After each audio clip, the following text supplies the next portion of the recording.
ในมื้อนี้ที่นครหลวงเวียงจันทร์ท่านเฉลิมไซกรมสิทธิ์รองนายกรัฐมนตรีแห่งสปปลาวได้ตั้งหน้าให้พระทานสอนไซสิบันดอนนายกรัฐมนตรีแห่งสปปลาวก็คือครอบครัวสิบันดอนและประชาชนลาวบรรดาเผ่าต้อนรับทานสุริยะจึงรุ่งเรืองกิจรองนายกรัฐมนตรีกระทรวงคมนาคมแห่งราชอาณาจักรไทยต่างหน้าให้รัฐบาลแห่งราชอาณาจักรไทยพร้อมด้วยคณะเดินทางมาเข้าร่วมพิธีสถาปนกิจระดับชาติท่านพลเอกคำไต่ศรีบันดอนอดีตประธานคณะบริหารงานศูนย์กลางพรรคประชาชนปฏิบัติลาวอดีตประธานประเทศแห่งสปปลาวในโอกาสนี้ท่านเฉลิมไซกรมสิทธิ์ได้แสดงความขอบใจเป็นอย่างสูงมายังท่านสุริยะจึงรุ่งเรืองกิจและผ่านทานไปยังพระบาทสมเด็จเจ้าสิริไธยกรมสมเด็จพระเทพและบรรดาการน้ำขั้นสูงแห่งราชอาณาจักรไทยที่ได้มีพระมหากรุณาธิคุณวางพวงมาลาและทรงสารแสดงความเศร้าสลดใจถึงบรรดาการน้ำขั้นสูงแห่งสปปลาวโดยเฉพาะแม่ครอบครัวศรีพันดอนก็คือการเดินทางมาไหว้อาลัยและร่วมพิธีสถาปนกิจระดับชาติในครั้งนี้พร้อมทั้งได้หวนคืนบรรดาผลงานการเคลื่อนไหวอันพ้นเด่นของท่านพลเอกคำไต่ศรีพันดอนซึ่งเป็นหนึ่งในบรรดาการนำหุ้นทบิตของสปปลาวที่ได้อุทิศตนเองเพื่อภารกิจต่อสู้ปลดปล่อยชาติก็คือภารกิจปกปักรักษาและสร้างสาพัฒนาประเทศลาวและยังเป็นนายกรัฐมนตรีแห่งสปปลาวคนทำอิฐที่เดินทางเยี่ยมยามราชอาณาจักรไทยในวันที่ 19 กุมภาพันธ์ ปี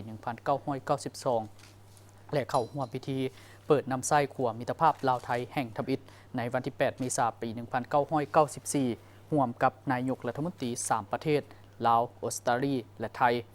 เป็นผู้ริเริ่มสร้างตั้งบรรดากลไกการร่วมมือลาวไทยลาวโดยเฉพาะคณะกรรมาการร่วมว่าด้วยการร่วมมือลาวไทยและอื่นๆซึ่งทั้งหมดนั้นได้เป็นพื้นฐานอันเข้มแข็งให้แก่การฟื้นฟูสายพัวพันและการร่วมมือระหว่าง2ประเทศลาวและไทยให้เจริญงอกงามและขยายตัวมาจนถึงปัจจุบันพร้อมนี้ยังได้ถือโอกาสดังกล่าวตีราคาสูงต่อการพัวพันและการร่วมมือลาวไทยที่มีมากผลเป็นรูปธรรมตลอดระยะ 75 ปีผ่านมาโดยเฉพาะด้านการค้าการลงทุนการท่องเที่ยวการเชื่อมโยงเชื่อมจอดพื้นฐานโครงล่างขัวทางรางและอื่นๆพร้อมทั้งยืนยันความหมายมั่นที่จะสืบทอดและเสริมขยายภารกิจอุดมการณ์ที่ท่านพลเอกคำไต่ศรีพันดอนได้สร้างไว้ร่วมกับรัฐบาลและประชาชนไทยสืบต่อปกปักรักษาและเสริมขยายสายพัวพันมิตรภาพที่ดีที่มีมาแต่ดุจนานระหว่าง2ประเทศลาวไทยในฐานะคู่ร่วมยุทธศาสตร์เพื่อการเจริญเติบโตและการพัฒนาแบบยืนยงให้นับมือพัฒนาเข้าสู่รองเลิกและมั่นคงขนงแก่นตลอดไป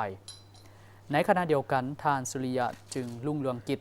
ก็ได้ต่างหน้าให้รัฐบาลและประชาชนแห่งราชอาณาจักรไทยแสดงความเศร้าสลดใจอย่างสุดซึ้งและขอแบ่งเบาความทุกข์โศกมายังรัฐบาลและประชาชนลาวโดยเฉพาะกระแมนครอบครัวศรีพันดอนที่ได้สูญเสียผู้นำที่เคารพหักในครั้งนี้พร้อมทั้งแสดงความเชื่อมั่นว่ารัฐบาลและประชาชนลาวก็คือครอบครัวศรีพันดอนจะพัดพาความทุกข์โศกอันใหญ่หลวงนี้โดยไวและสืบต่อภารกิจปกปักรักษาและสร้างสาพัฒนาประเทศชาติให้นับมือเจริญรุ่งเรืองยิ่งขึ้น